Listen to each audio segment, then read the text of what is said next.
The number 2 medicine until 1901 was marijuana. Morphine replaced it in 1861 for the battlefield by being able to give injections to people in severe pain right away. Then aspirin replaced marijuana as the number 1 medicine in America in 1901, Bayer Aspirin Company. And marijuana slowly began to fade out through the 20s and 30s. It was very useful for certain things.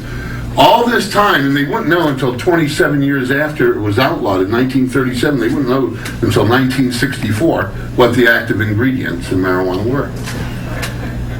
It was very strange. In this long history of marijuana, not one human being is ever recorded any place of having such a reverse reaction to marijuana that they died. There was just nothing to show any harm from marijuana other than saying that some people got, the first time or two, got a little bit weirded out. And they didn't seem to think much of that as a problem. And it gave people all sorts of appetites, got rid of all sorts of backaches, got rid of all sorts of headaches, got rid of all sorts of fevers. They gave it, instead of aspirin, for fever, to reduce fever. Sounds like a reasonable thing, because I hear there's some bad things that can happen with aspirin and reducing fever. So all this stuff, as you begin to learn it in 1973 and 74, and you begin to read United States Department of Agriculture treatise after treatise after treatise, more written in the United States Department of Agriculture about marijuana than about wheat or corn or barley, the things that you would think that would be everywhere. It's a federal program in the Food and Drug Administration.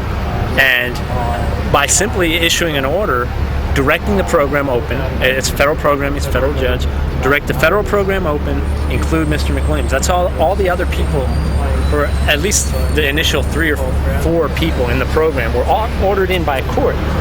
Court's confronted with the same thing this court may be confronted with. Look, even though the federal government says there's no medical use of marijuana, we demonstrated it. We've got scientists, we've got doctors, we've got a real case.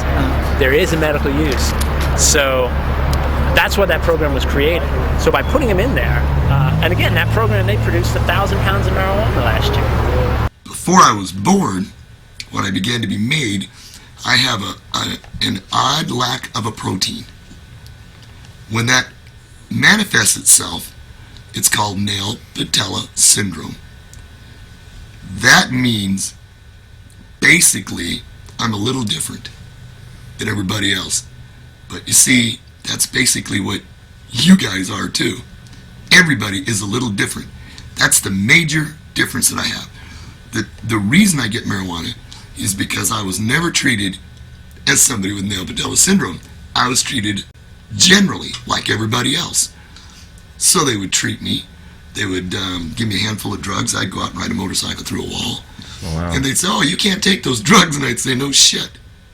Or I'd fall down with, it'd have to be assisted breathing, or, just a myriad of drug effects over the years. What it seems to be that I'm affected very quickly by them. So if you start me off on morphine today, in 3 days I don't feel it anymore. Huge amounts of morphine. Wow. You can give me enough to kill 5 of us and I won't feel it. I don't get high, I don't get, I may pass out. I may just get up and go normally, like I would normally do, and pass out. Where I don't know if that's physical or mental. Right. Nobody's ever tried to find out with me. And I'm not ever going to let him. Good. But you can give me an antibiotic and it'll have the same effect. Now, on the other hand, they did treat me with these drugs and surgeries. And I did, I did think I look a little different, but I never knew it, okay? This is hard to explain because I never realized I was any different. I thought everybody's a little different and that's the way it works. What I found out was everybody's a little different in a little different way. So when doctors start telling me this is a good medicine, I say, why? Because it works for a lot of people? Yeah! And I said, well, there's something wrong with that because we're all different. How can it work the same for a lot of people? Right. And that was the point I'd finally come to. That's what we finally started discovering. These drug treatments, physical therapy treatments, etc., were probably many of them were probably as harmful to me as they were helpful. The reason I get marijuana